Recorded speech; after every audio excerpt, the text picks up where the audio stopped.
The quiet days did not last long. Peace never truly slept, it only waited. And this time it waited in the form of a signal. Not from the void, but from deep within Xanthera itself, a pulse buried in the planet's core, older than the palace, older than the first Xantharian city, a heartbeat that should not exist. Lyra felt it first in her bones, a vibration that matched no known frequency. She stood in the Heartstone chamber, her glow flickering erratically, the walls around her breathing faster as, if startled, Elena found her there, pale and trembling. "What is it?" Elena asked. "Something is waking," Lyra whispered. They called Lily, who arrived within moments, her silver eyes wide with recognition. "This is not new," she said. "This is the first memory, the one before all others." The council gathered, but fear had returned to their faces. This was not an enemy they could fight with ships or songs. This was part of their own world, stirring from a slumber. No one knew it was in. "We must go down," Lyra said, into the core. Elena asked, "Is before it rises on its own." They prepared the deep descent vessel, a craft designed for the planet's molten veins lined with living crystal that hummed in harmony with Xanthera's rhythm. Maria and Jules stayed behind to monitor from orbit while Lyra, Elena, and Lily boarded the small ship. Its hull shaped like a seed ready to be planted in fire as they sank through layers of rock and light. The air grew thick with ancient energy. The walls pulsed with colors no eye had seen in millennia. Then they saw it at the very center of the planet, floating in a sphere of liquid time, was a being made of pure origin, not flesh, not light, but the raw idea of life itself. Its form shifted constantly. One moment, a tree. One moment, a star. One moment, a child laughing in a language that had no words. "This is the source," Lily said softly. "The first spark that lit our universe." "Why is it waking now?" Elena asked. "Because we changed the rules." Lyra replied, "We mixed species, we shared memories. We touched across boundaries, and now the source wants to see what we have made." The being turned to them, not with eyes but with presence. "You have done well," it said, its voice, the sound of galaxies forming. "But not all agree." The source continued, "Some still hide in fear, some still build walls. We are trying." Elena said, "Trying is not enough." The source pulsed gently. "The next test comes not from outside but from within. One of your own will rise not with weapons but with silence. And silence is harder, to fight before they could ask what it meant." The descent vessel shuddered violently. Alarms blared, not from damage but from overload. The source was sending them back. They returned to the surface, shaken but unchanged. Or so they thought. Days passed. Without incident, the Alliance thrived. New schools opened. New farms bloomed. Even the Watcher, now called Elder Kale, helped mediate disputes with gentle wisdom. Then the silence began. It started small. A Xantharian envoy stopped speaking mid-sentence. His mouth moved, but no sound came. Then a human trader forgot her own name. Then a Vorn child drew a picture of nothing. Just blank space. The silence spread, not as a disease, but as a choice.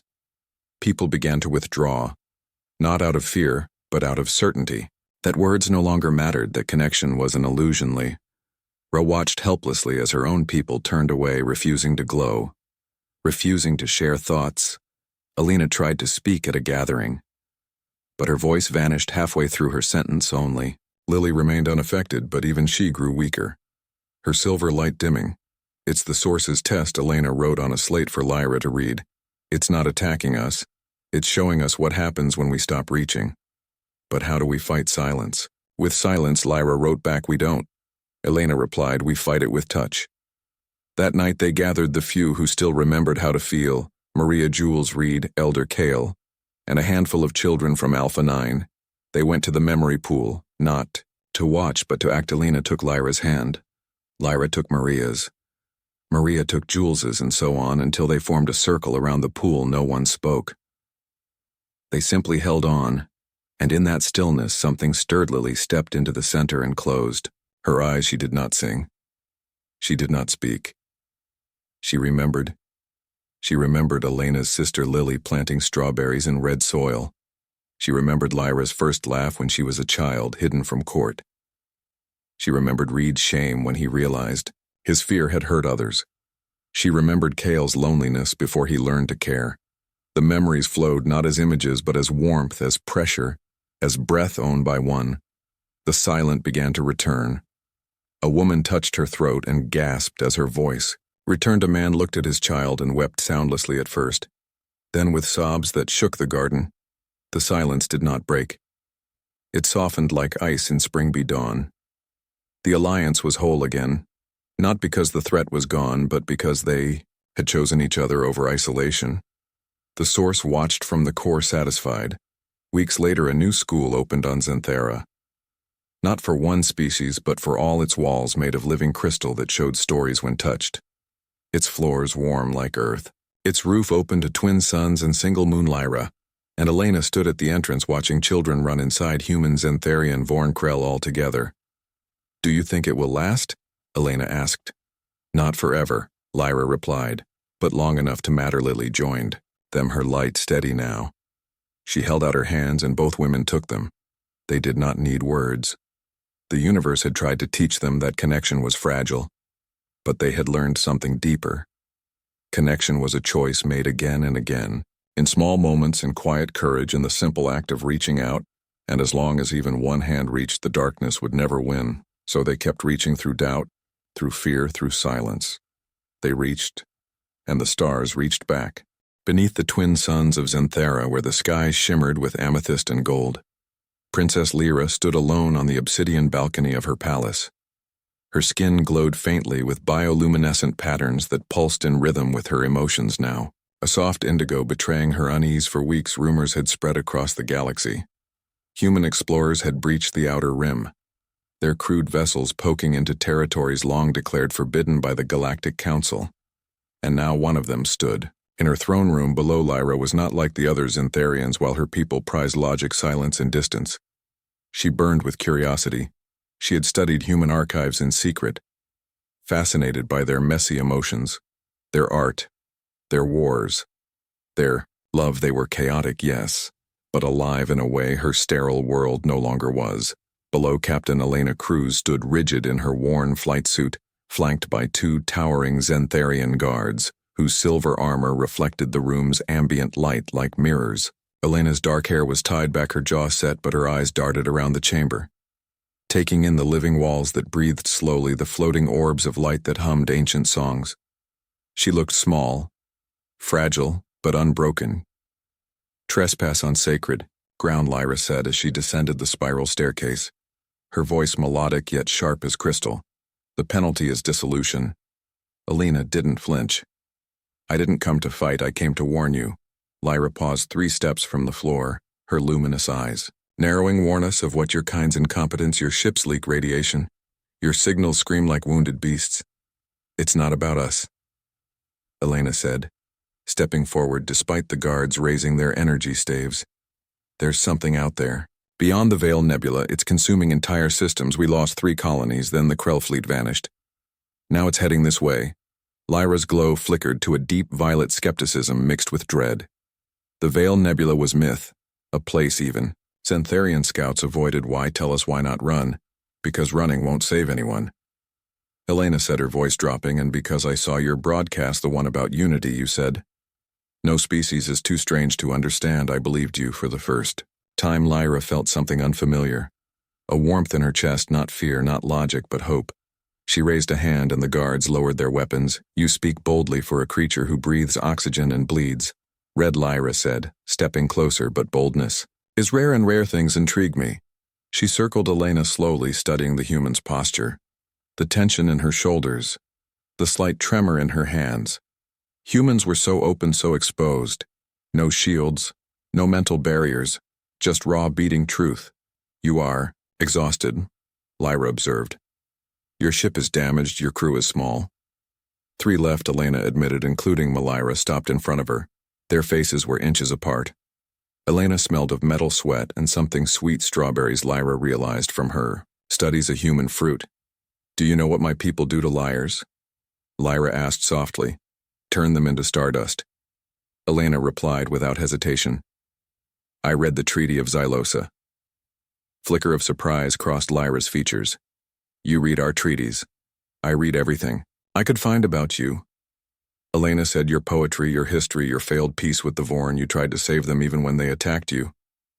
That's why I came here. Not because you're powerful, because you're kindly. Lyra's glow softened too. A pale lavender kindness was not a word used in Xantharian court's weakness, they called it sentimentality. Yet here stood a human, half-starved and hunted, praising it like a virtue. Don't just stare, Lyra said suddenly, her voice low and urgent. Touch me. Human Elena blinked. What, touch me? Lyra repeated, holding out her hand. Xantharians do not allow physical contact. It is forbidden. Too intimate. Too dangerous. But I want to feel what you feel. Your fear. Your hope. Your truth. Elena hesitated only a second. Before reaching out, her fingers brushed Lyra's palm. The moment their skin met, light erupted between them. Not blinding, but warm golden like sunrise on earth. Lyra gasped. Images flooded her mind, Elena as a child planting seeds in red soil. Laughing, with her sister under a single moon, holding a dying crewmate in the dark void, whispering, "We'll make it." And beneath it all, a quiet, stubborn love for a universe that kept trying to kill her. Tears, real, glistening tears, formed in Lyra's eyes. Xantharians did not cry, but she did. You carry so much, Lyra whispered, pulling her hand back as if burned, yet smiling and still. You come forward. She turned to her guards. Prepare the Royal Observatory, summon the High Council, and bring the humans' crew here. Safely. The guards bowed and vanished through the shimmering walls. You're going to help us? Elena asked, disbelief cracking her voice. I am going to do more than help, Lyra said, walking to the center of the room where a holographic star map flickered. To life, I am going to unite the fractured systems, the Krell remnants, the Vorn exiles, even the silent ones from the void edge. If this threat is real, isolation is death. But they'll never listen to a human. Elena said. They will listen to me, Lyra, replied, her glow now a steady, radiant blue resolve, and they will see you standing beside me, not as a beggar, not as an alien, but as proof that courage has no species. Over the next cycle, the palace buzzed with activity. Elena's crew, Maria, a wiry engineer with cybernetic eyes, and Jules, a medic barely out of training, were given quarters that adapted to their biology, growing soft beds and dispensing Earth-like air. They watched in awe as Xantharian drones repaired their ship with liquid metal that sang as it worked. Meanwhile, Lyra and Elena spent hours in the observatory tracing the path of the approaching anomaly. It left no signal, no heat trail, only silence where stars once shone. It's not a ship. Elena realized one night, staring at the data. It's a holoteer in reality. Devourer, Lyra murmured, recalling an old Xantharian myth, a being born from the collapse of dead universes. It feeds on existence itself. They had one chance. The core of Xanthara held an ancient weapon, the Heartstone, a fragment of the first star, but it required two minds to activate, one of pure logic, one of pure emotion. Lyra had the logic. Elena had the emotion. On the day the Devourer reached the outer moons, the combined fleet gathered Xantharian cruisers, salvaged Krell destroyers, even a handful of Vorn raiders. Elena stood on the bridge of her repaired ship, now named the Dawn Chaser, while Lyra stood in the Heartstone chamber deep beneath the palace. Through a neural link they connected. Lyra felt Elena's heartbeat in her bones. Elena felt Lyra's thoughts like cool water over fire ready. Lyra asked. Always, Elena replied. They activated the Heartstone. Light exploded from Xanthara. Not destructive, but healing, a wave of creation that surged toward the Devourer. The void being shrieked not in pain but in recognition. For the first time it encountered something it could not consume, unity. The Devourer unraveled not into nothing but into new stars, new worlds, new chances. In the aftermath, the Galactic Council was reformed.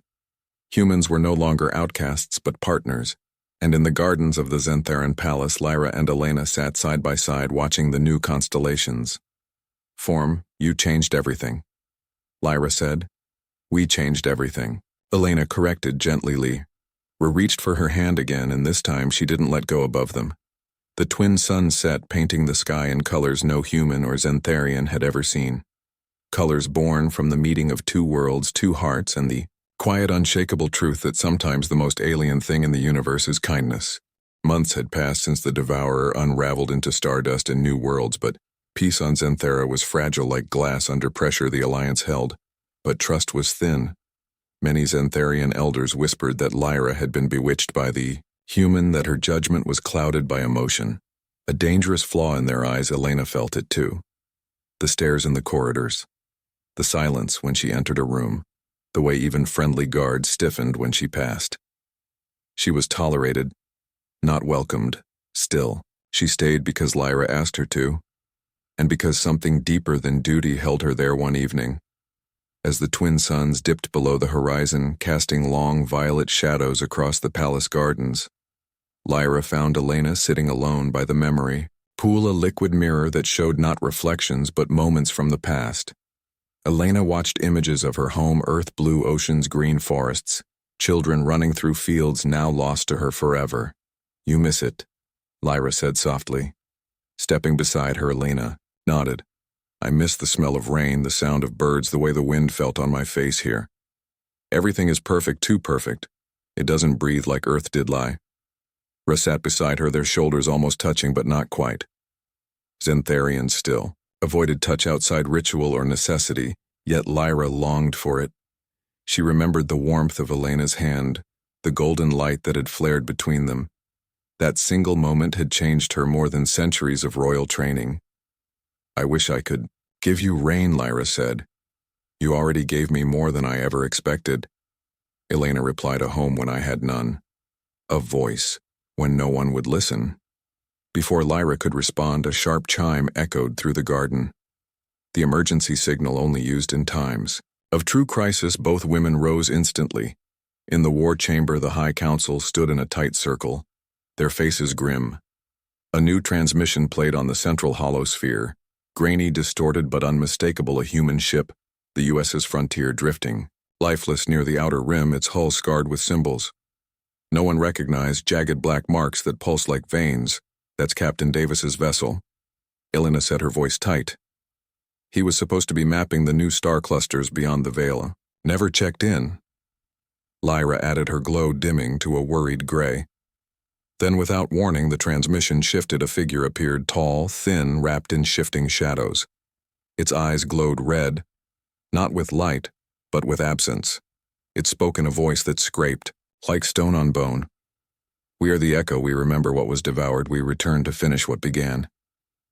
The council erupted in panic. Some called for immediate quarantine, others for total evacuation. Only Lyra remained still, her mind racing. "It's not the devourer," Elena said suddenly. "It's something else. Something born from its remains." "Exactly," Lyra agreed. "The devourer was chaos, but this is purpose." They had no time to debate. The Echo had already begun moving toward inhabited systems. Its path, clear Xanthera, was next. Elena turned to Lyra. "We need to go out there, not with a fleet, with a message." The council laughed bitterly. "A message to a shadow that eats stars." But Lyra understood. She saw the truth in Elena's eyes.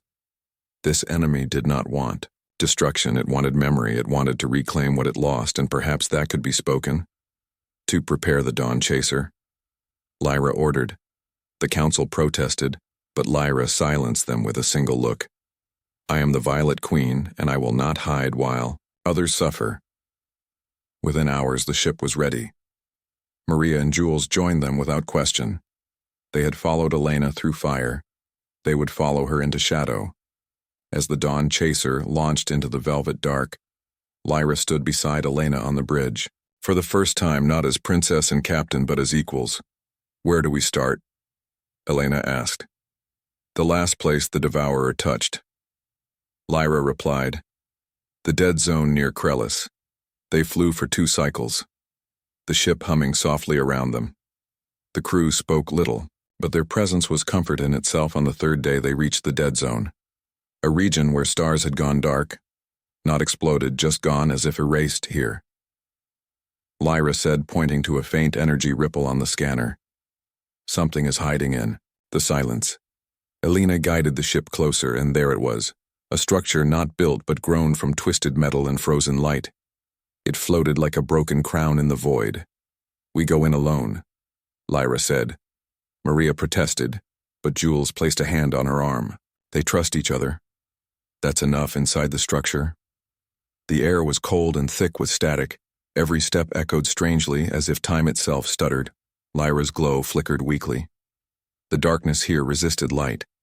Then they saw it, the echo, standing at the center of a chamber, its form shifting between human Xantharian Krell shapes as if it couldn't decide what it was. You return, the echo said, its voice softer now. Less hostile. We do, Elena said, stepping forward, Lyra beside her. You say you remember what was devoured. What do you remember? The echo paused, then images filled the room. 1,000 lives, 1,000,000 voices, all screaming as the devourer consumed them. But beneath the pain there was love. A mother's lullaby, a soldier's last letter, a child's drawing of a son that no longer existed. I remember feeling, Lyra whispered. The echo turned to her. You are Xantharian. You do not feel. I did not until I met her, Lyra said, nodding to Elena. She taught me that feeling is not weakness. It is the reason to fight. The echo shuddered, its form stabilizing into that of a young human girl with silver eyes, just like Elena's sister who had died in the first colony attack. I was her, the echo said. I was lost in the devourer, but I did not. I became memory, and memory demands to be heard. Elena's breath caught your lily. The echo nodded faintly. I am all who were taken, but I am also her. Tears welled in Elena's eyes, but she did not look away. You don't have to be a weapon, you can be a witness. Ho, the echo asked, by helping us remember them properly. Not in fear, but in honor. Lyra said gently. You carry their stories, let us carry them with you. For a long moment the echo was still. Then it reached out a hand, not threatening, but asking. Elena looked at Lyra, who gave a small nod. Elena took the echo's hand. Light did not explode this time. It bloomed softly like a flower opening in moonlight.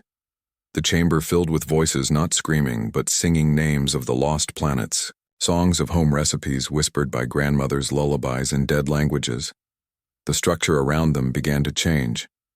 The twisted metal softened, the frozen light warmed, becoming a vessel, not of war, but of remembrance.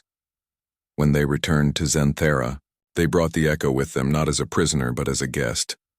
The council was wary, but when the echo projected the memories of their own lost ancestors, even the sternest elder wept in.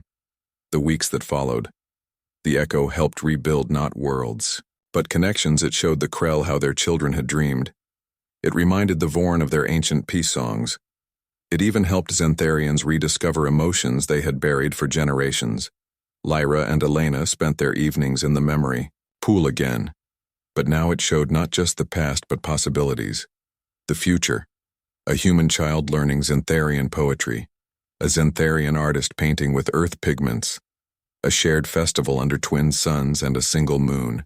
One night as they sat together, Elena finally asked the question that had haunted her since the beginning. Do you ever regret letting me? And Lyra turned to her. Her glow a steady warm gold like a hearth in winter. Regret is a human word, we do not use it. But if I could live 1,000 lives, I would choose this one every time because it led me to.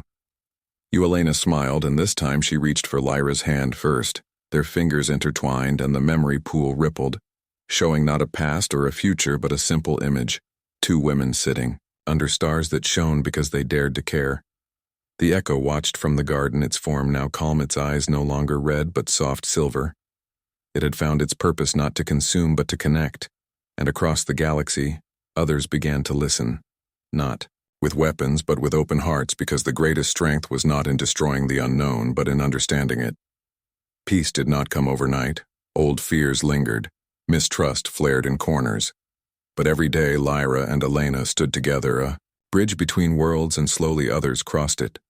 The universe was vast and strange, but it was no longer lonely.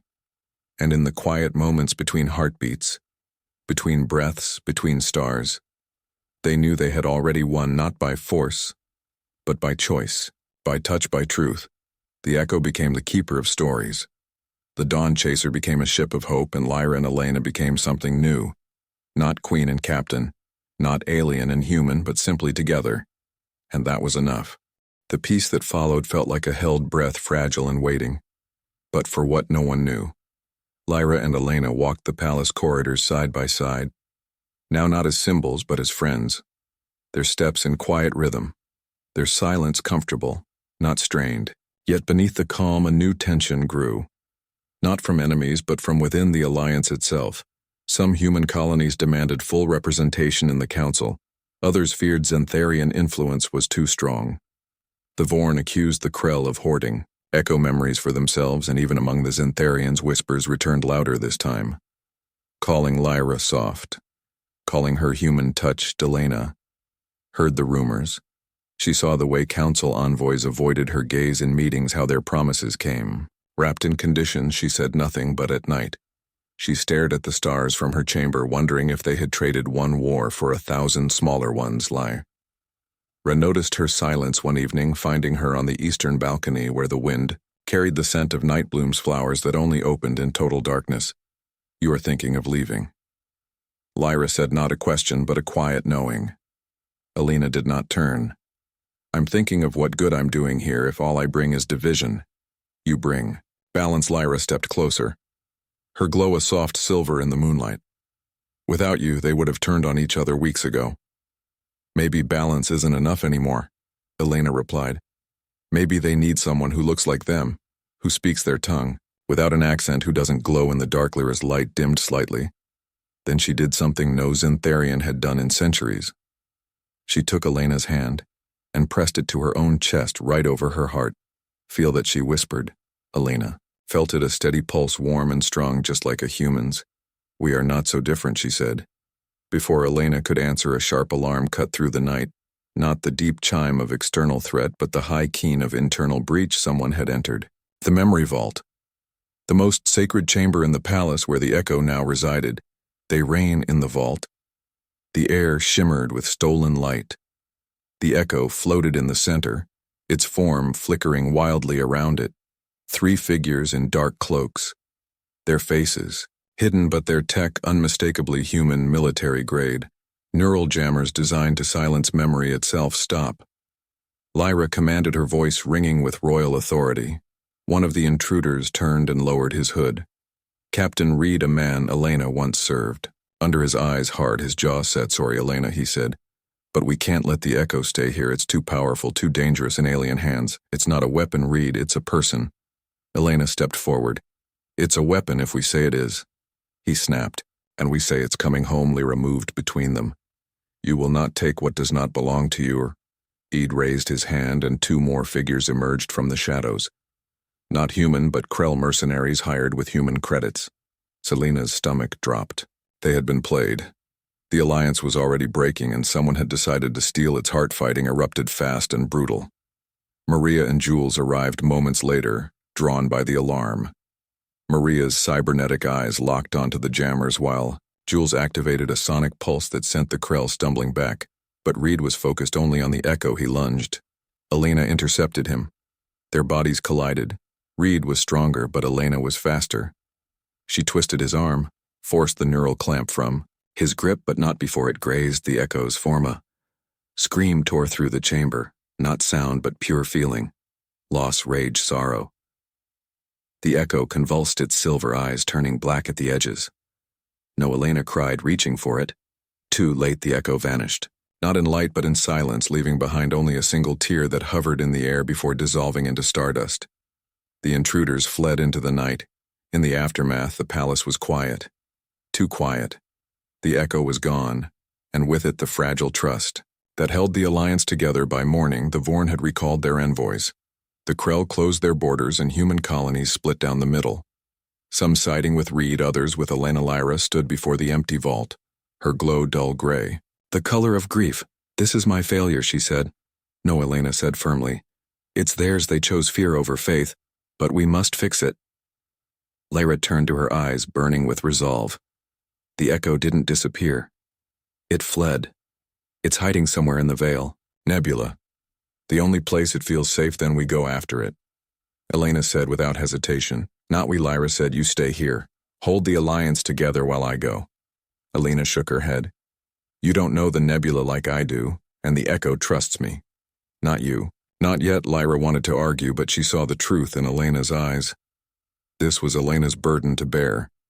Fine, Lyra said, but you take the royal skiff, not the Dawn Chaser. It's faster and shielded against memory distortion. And you promised to come back. I promised. They left at dawn. Maria and Jules refused to stay behind. So the three of them boarded the sleek silver vessel painted with both human and Xantharian symbols. A ship of unity flying into the unknown. The Veil Nebula was not empty as once believed. It pulsed with faint energy currents like veins of a sleeping giant. The skiff glided through clouds of ionized gas that whispered forgotten names. On the third day they found it a small moon orbiting a dead star. The surface cracked and cold, but at its center a cave glowed with soft silver light inside. The Echo sat curled in on itself, its form barely holding together. Alina approached slowly. No weapons, no demands, just her open hands. "I'm sorry," she said. The Echo looked up, its eyes flickering. "Between silver and black, you let them hurt me." "I didn't, I tried." "Trying isn't enough," the Echo whispered.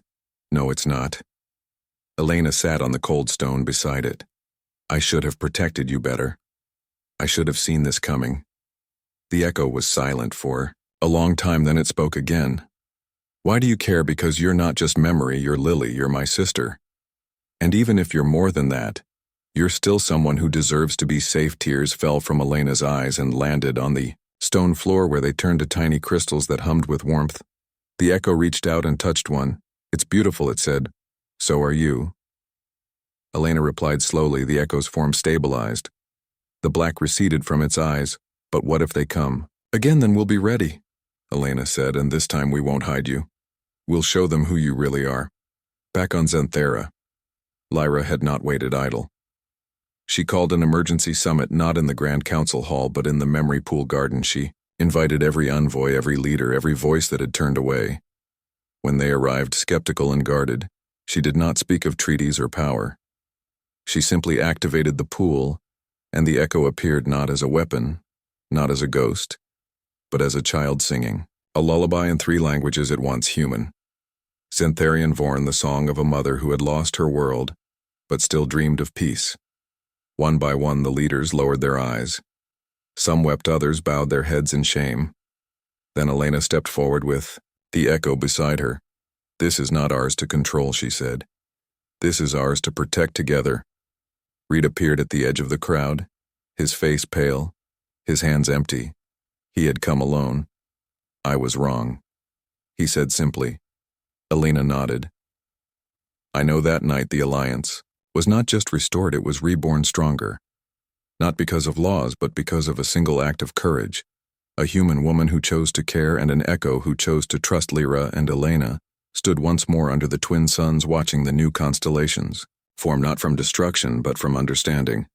The universe was still vast, still strange, but now it was shared, and in the quiet space between heartbeats, they knew this was only the beginning. The Alliance held, but holding was not the same as healing wounds ran deep, and trust once broken did not mend with a single song or a shared tear. Still Lyra and Elena moved through the days with quiet purpose, rebuilding, not with grand speeches, but with small acts. A Xantharian engineer teaching human children how to shape light into stories. A human medic sharing earth herbs with Vorn healers who had forgotten the taste of natural remedies. The Echo now called Lily by those who knew her. True Heart walked among them all, not as a ghost but as a guide, helping each species remember what they had lost and what they could still become. Yet peace had a price, and the price was vigilance. One morning a distress call crackled through the comms, not from a colony, not from a ship, but from the deep void near the shattered remains of the old Devourer's path. The signal was weak, broken, but the voice was unmistakable. It was Captain Reed. Elena played the message again in her private chamber, his voice strained, urgent. "They took her, they took the children." Lyra stood in the doorway, her glow dim with concern. With the new Earth settlement, Alpha 9, Reed's last outpost beyond the rim, they were building a school, a real one, with gardens and open skies, and now it's gone, only static. Remained. Selena's hands clenched. This wasn't raiders, this was something else. Something organized. They called a council meeting, but this time Lyra did not wait for debate. She stood before the gathered leaders, her voice calm but firm. "We will not ask permission to protect the innocent. We will act to everyone's surprise." No one objected. Within hours, the Dawn Chaser launched again. Not alone this time, a fleet formed behind it. Xantharian, cruisers, Vorn scouts, Krell frigates, and 3 human vessels, including Reed's repaired ship. The frontier now flying a white flag of unity. As they flew, Elena stood on the bridge beside Lyra, watching the stars blur into streaks of light. "Do you think?" "It's the Echo's old enemies," Elena asked. "No," Lyra replied. "This feels colder, more calculated. Someone is testing us, seeing if our unity is real or just words." They reached Alpha 9 in 2 cycles. The settlement was not destroyed. It was empty, every building intact, every toy left on the ground, every meal half-eaten, but no people, no bodies, no signs of struggle. Just silence. Lily appeared beside them, her form shimmering with unease. "They are not gone," she said. "They are hidden." "How?" Elena asked.